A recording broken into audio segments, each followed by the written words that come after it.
नमस्कार मंडळी. आज आपण ह्या व्हिडिओमध्ये बघूया, की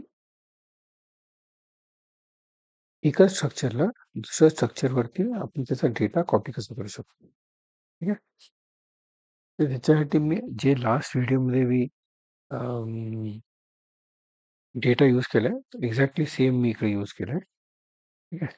आणि पण मी काय केलं आता ह्याचा पुढचा डेटा होता ह्याचा S2चा तो मी सगळा कॉमेंट केलाय. S2 मध्ये काही व्हॅल्यू नाहीच आहे. ठीक आहे.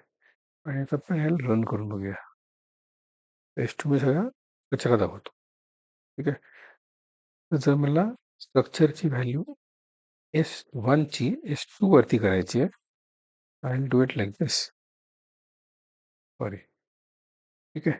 S2 इक्वल टू S1 ह्याच्यामध्ये कम्प्युटर टर्म्समध्ये नेहमी राईट हँड साईडची व्हॅल्यू लेफ्ट हँड साईड वरती येते. म्हणजे आपण x इक्वल टू 5 देतो तर 5 गोज इन टू x. ठीक आहे. तर ह्याच्याने S2 मध्ये जे आधी ब्लँक होतं त्याच्यामध्ये सेम S1 ची व्हॅल्यू येईल. आता आपण रन करून बघूया.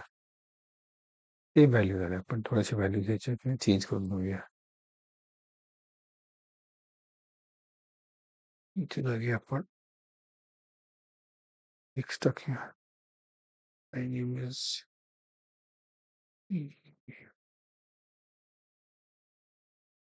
आणि सी लँग्वेज टाक. बघूया काय होतं. रन होतं का. ओके. झालं.